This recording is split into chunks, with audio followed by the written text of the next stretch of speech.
Salut les amis, bon bah aujourd'hui on part pour Épernon. Donc Épernon on se rapproche de Chartres, on se rapproche de Chartres.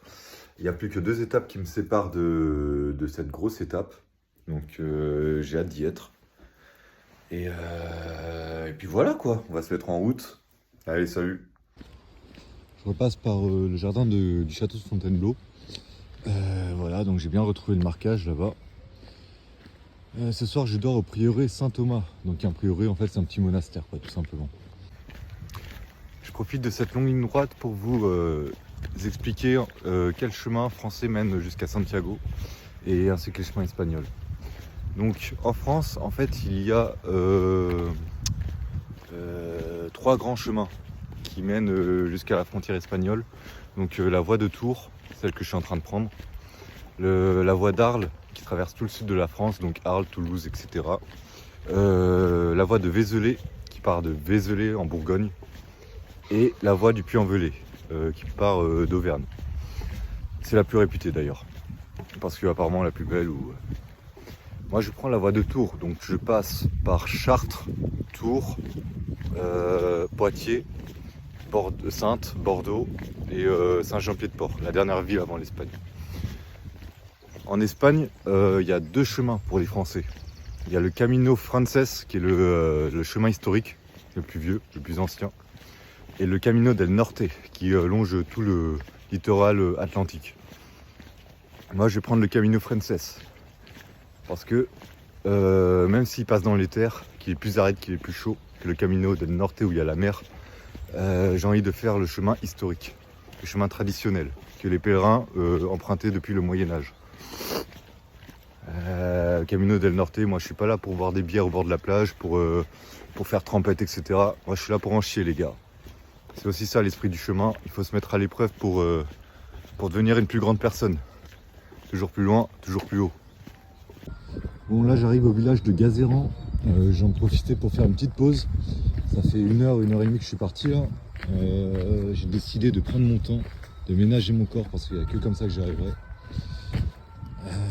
J'aime bien ce temps, il fait frais mais c'est bien, c'est nickel pour marcher.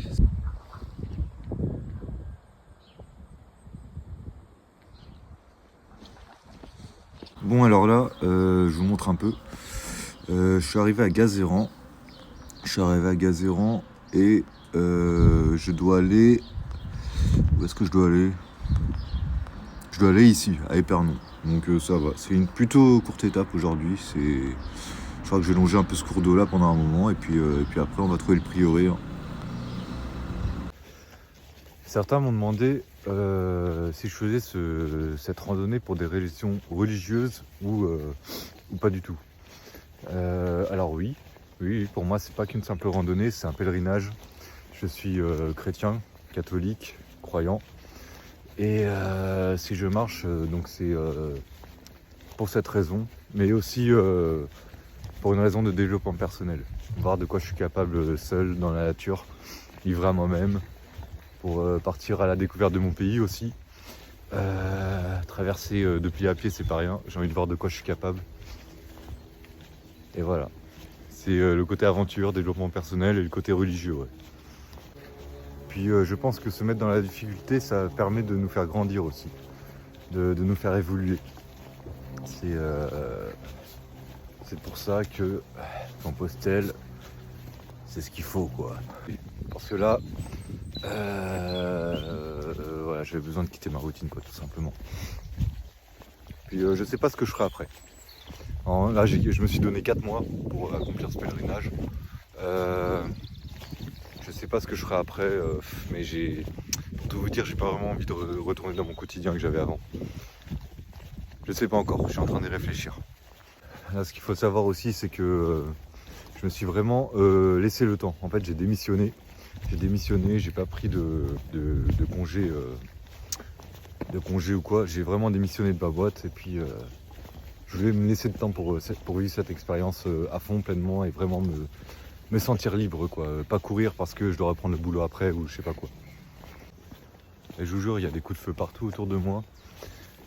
Ça va, j'ai l'impression qu'ils sont loin, mais une balle perdue, on sait jamais quoi. Enfin bref, J'ai oublié de vous dire un truc tout à l'heure, la voie de Tours, la voie que je prends, c'est la voie qui était principalement empruntée par les pèlerins du nord de l'Europe et de l'Est. Donc les Allemands, les Suédois, etc.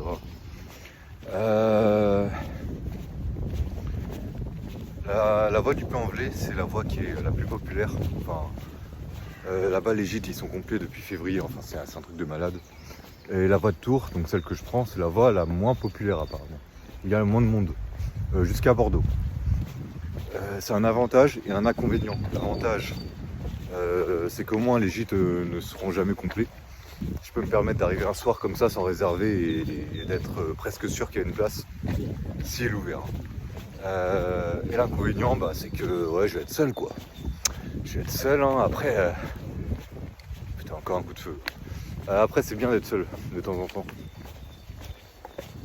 C'est bien pour se retrouver avec soi-même. Bon, je vais essayer d'esquiver les chasseurs et puis je vous retrouve plus tard. Je vous montre pas que je suis en train d'accélérer le pas parce que j'ai pas envie de rester dans cette zone où il y a plein de chasseurs là. Ils vont me prendre pour un gros sanglier. Demain, il y aura un fait divers à la télé.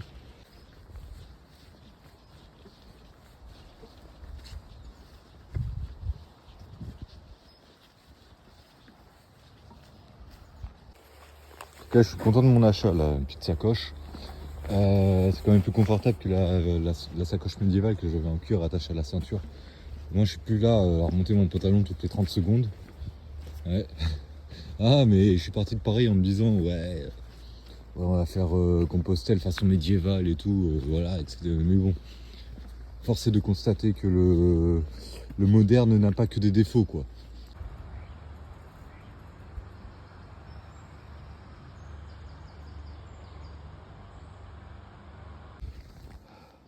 Oui, très bonne interaction avec le groupe de cyclistes qui est devant là-bas. Je me suis arrêté pour manger au village d'avant et puis ils sont tombés sur moi, ils m'ont demandé si j'étais pêcheur. Et non, je leur dis que je suis pèlerin et puis là ils me disent ah incroyable pèlerin, c'est un beau projet, vraiment vous avez raison de le faire. Puis ils m'ont donné des conseils, ils m'ont dit que ça serait bien d'avoir des bâtons de marche en aluminium. Ouais, c'est vrai que ça pourrait m'aider, j'y pense. Mais je pense que je vais m'acheter ça dans un Décathlon à un moment ou à un autre. Et non, sympa, petite interaction sympa avec des gens comme ça, lambda, ça fait toujours plaisir. Bon là vous voyez, il y a un problème. Ces deux marquages, c'est les couleurs de Compostelle. Le bleu et le jaune et le rouge et le blanc. Donc il y en a un qui me dit de continuer tout droit et l'autre qui me dit d'aller à gauche. Donc attendez, je vais vous montrer ça. Voilà, là on arrive ici. Donc la croix, elle me dit de ne pas aller tout droit. Donc si je vais pas tout droit, je vais forcément à gauche. Sauf que là-bas, sur l'arbre là-bas, il y a la croix, l'autre croix qui me dit de ne pas aller là-bas non plus. Je pense que dans ce cas-là, j'ai le choix. En fait, j'ai le choix de longer le ruisseau et d'arriver à Épernon tout droit, quoi. Ou alors prendre le chemin bizarre là qui monte dans la forêt avec un dénivelé de fou. Je pense que je vais aller là-bas finalement. Ouais. Moi j'interprète ça comme ça, hein, j'ai le choix. Ah mais regardez-moi cette forêt quoi, regardez-moi cette ambiance.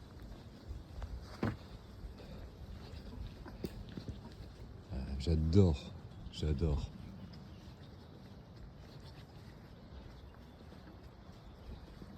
On s'enfonce dans la forêt. Je trouve ça magnifique les forêts de pins. Vraiment une ambiance particulière.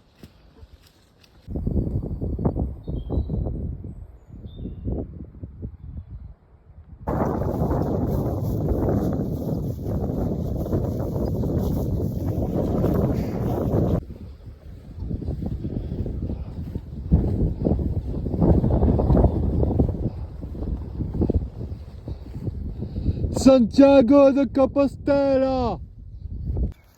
J'arrive dans une quarantaine de minutes à Épernon. J'avance mieux, j'ai l'impression que j'avance beaucoup mieux. J'ai moins mal aux genoux. Je mets de la crème matin, midi et soir et ça va mieux, j'ai l'impression aussi. J'ai l'impression que le corps, même si j'ai encore quelques petites douleurs, commence à prendre son rythme. Le corps commence à prendre le rythme, donc voilà, c'est plutôt rassurant. Voilà, donc dans 40 minutes à Épernon, au prieuré. Je vous reprends une fois que je suis là-bas.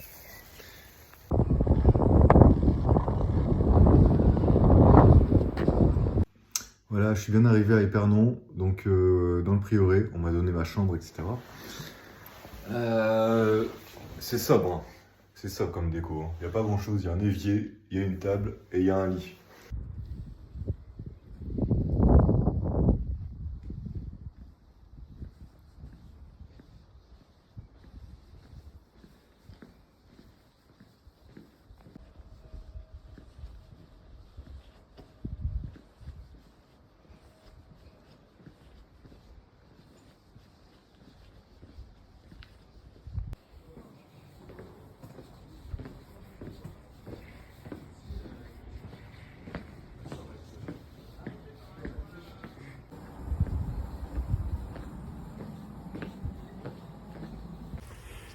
Bon, ça y est, c'est la fin de la journée. Je sens que mon corps avance beaucoup mieux, commence à s'habituer. Demain, c'est sous l'air du coup, la prochaine étape. Et puis là, je vais faire un peu de montage, je vais manger, je vais me reposer. Et je remarque que je suis arrivé à 14h à Épernon. 14h c'est tôt. C'est tôt, j'aurais pu faire 2 étapes en une journée, mais j'ai pas envie de cramer mon corps trop rapidement non plus. Donc c'est pour ça que j'ai préféré ne pas forcer. Allez, je vous retrouve demain.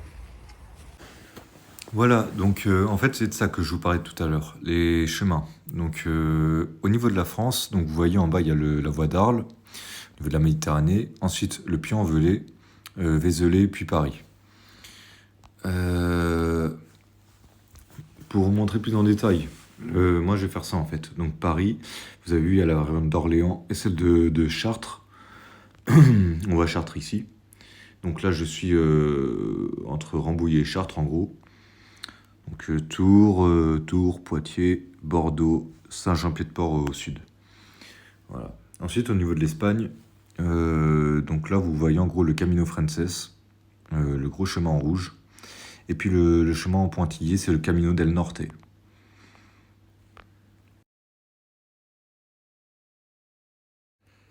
Salut les amis, donc aujourd'hui on se retrouve pour cette nouvelle étape à Soulaire. Donc là vous voyez on est à Épernon. Donc là aujourd'hui ce qu'on va faire c'est ça. Soulaire ici, voilà. Et ce qui fait qu'on se rapproche vachement de Chartres. Chartres qui est juste là. Donc en gros Soulaire c'est à 15 km d'Épernon, là où je suis, et à 15 km de Chartres. En vrai si j'étais chaud, je ferais les 2 étapes en une. Mais je pense que mon corps n'est pas encore prêt à faire 30 km d'un coup. Mais au niveau du temps, je vois que je peux le faire, hein, parce que j'arrive à mes étapes à 14h. Donc voilà. Mais non, là je vais faire étape à Soulaire, puis je repartirai demain sur Chartres. On quitte le monastère, direction Soulaire. Et on quitte la ville d'Épernon. Dans ma dernière vidéo, quelqu'un m'a fait remarquer que je me suis trompé. Quand j'ai fait ma rencontre avec le paon dans la forêt, en fait c'était pas un paon, en fait c'était un faisan. Donc excusez-moi à tous ceux qui habitent pas en ville et qui doivent se foutre de ma gueule en ce moment même. Et ouais, je ne suis qu'un pauvre parisien moi. Je crois que ce cours d'eau s'appelle la Drouette.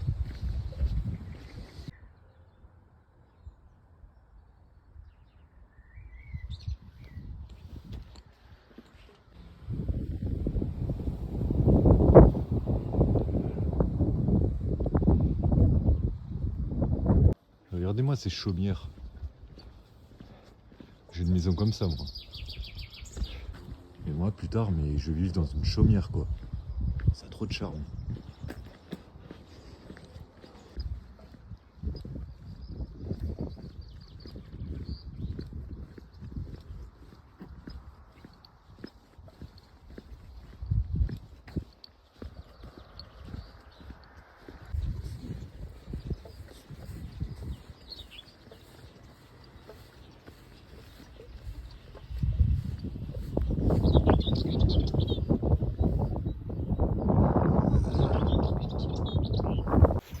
Alors aujourd'hui j'ai décidé de vous parler du concept des donativos.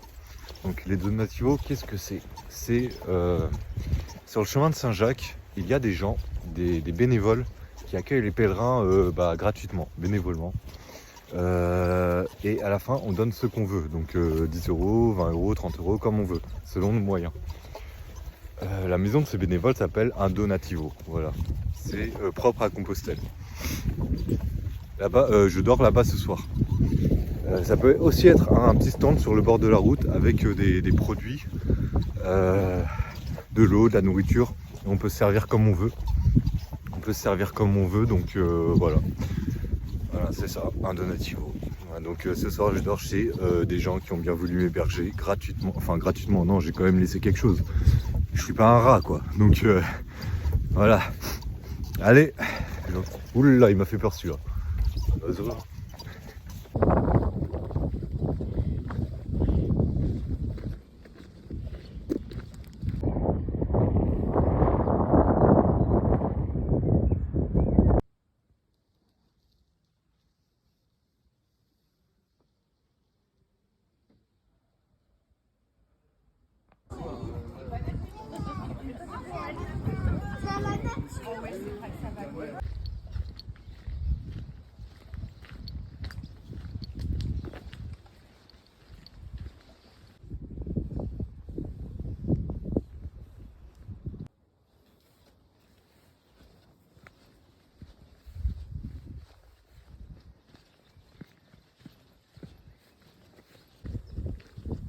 Là-bas, j'aperçois le village de Soulaire. Voilà, donc il y a un donativo qui m'attend. Ce soir, j'ai pas beaucoup filmé parce que vous comprenez, hein, je vais pas sortir mon portable alors que je suis à table avec des gens, ça fait un peu gogol. Mais voilà, à la fin de l'étape, je commençais un peu à fatiguer là. Je suis content d'arriver.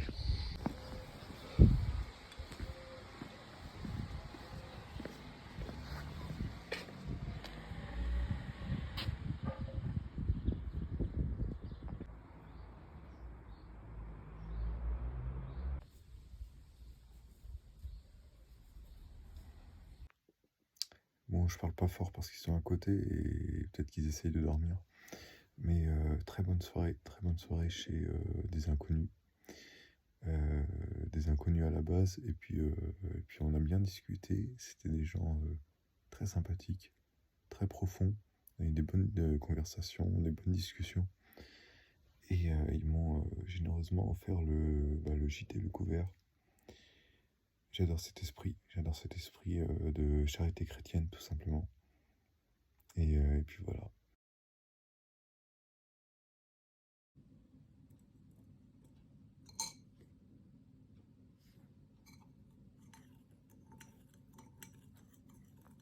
Bon, je quitte le donativo. J'ai bien mangé. Je crois que j'ai trop mangé au petit déjeuner même là. Je me sens bien rempli, quoi, bien lourd. Très bon accueil du couple qui m'a hébergé. Aujourd'hui, on avance vers Chartres. Chartres, la première grosse étape de mon périple. Donc je me réjouis parce que ça fait un cap de franchi. Et après, on va pouvoir entamer la descente vers Tours. Il fait froid aujourd'hui, hein.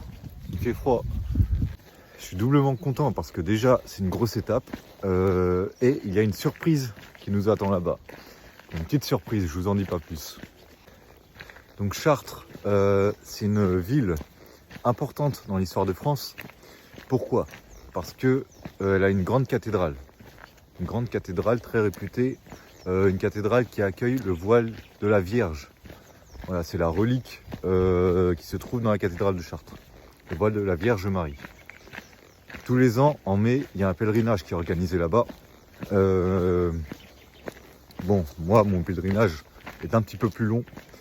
Mais ça me fait plaisir d'arriver à Chartres pour, j'espère, pouvoir me recueillir devant ce fameux voile. Chartres, ville maintes fois attaquée par les Vikings au 9e siècle. Une fois ravagée, pillée, une fois défendue. Chartres, ville de Jean Moulin. Chartres, ville de la cathédrale où s'est fête sacrée Henri IV. Voilà. Chartres était également la capitale du peuple gaulois des Carnutes, il y a fort longtemps.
croisé un couple là qui m'ont demandé où est-ce que j'allais comme ça avec mon gros sac à dos.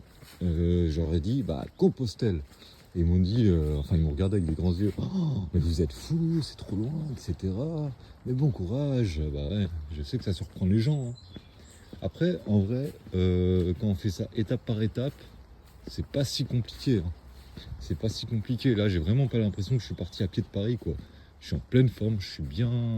Bah après, mon corps, il commence à s'habituer aussi, hein, c'est normal.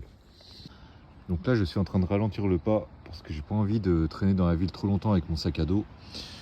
Je me fais une petite pause au bord d'un lac, je bois un peu d'eau. Voilà, j'ai pris un Airbnb en fait ce soir. Et pour demain, parce que demain c'est journée off. J'ai en profité pour visiter la ville, pour faire 2-3 trucs. Et comment dire, en fait je peux prendre mon Airbnb qu'à partir de 16h, donc voilà. Lève-toi et marche.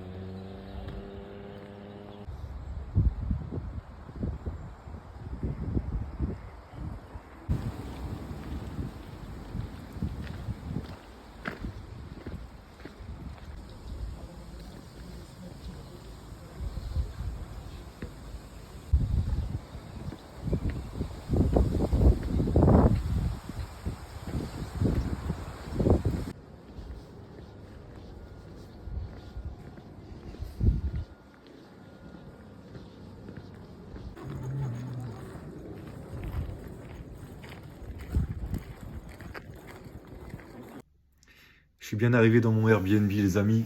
Je suis content, je suis très content d'être arrivé à Chartres. J'ai fait Paris-Chartres en une semaine. Première étape accomplie, première étape de ce long pèlerinage accomplie. Et puis voilà, je m'en réjouis. Ce soir, j'ai un ami qui vient me rejoindre. J'ai un ami qui vient me rejoindre pour son week-end. Donc il passe la soirée avec moi, la journée de demain et il repart après-demain. J'ai passé la soirée avec lui, du coup j'ai pas trop filmé et puis voilà, je vous remercie. Certains vont le reconnaître d'ailleurs cet ami. Je voulais aussi sincèrement vous remercier de me suivre, de me soutenir pour ce long défi que je me suis lancé. Je sais que vous êtes nombreux à me regarder et puis à croire en moi pour aller jusqu'au bout. Et je ne l'oublie pas. Ça me fait très plaisir et puis voilà, j'espère que j'accomplirai cette mission que je me suis lancée. Voilà, bon, ce soir, je ne pense pas que j'ai beaucoup filmé. Je vais surtout profiter de ma soirée avec mon pote. Et puis je vous reprends, je sais pas si je vous reprends d'ailleurs, ça va peut-être être la fin de la vidéo bientôt. Mais la prochaine arrive fort. Bon, salut. Et merci à vous mes amis et merci à ma famille aussi. Oh Raph, ça va mon gars? Ça va mec? Ouais. Bon voilà, je vous présente Raph, mon pote, hein, voilà. Il est venu m'apporter un peu de force et puis... ouais, et puis on va aller boire une petite bière là je pense. Hein. Quand je pense à Pierre, je pense à ça. Hein. Ouais. Elle fait pas d'autre chose. Bon appétit. Ah là, il fait ses vlogs. Ah, faut du contenu mon gars.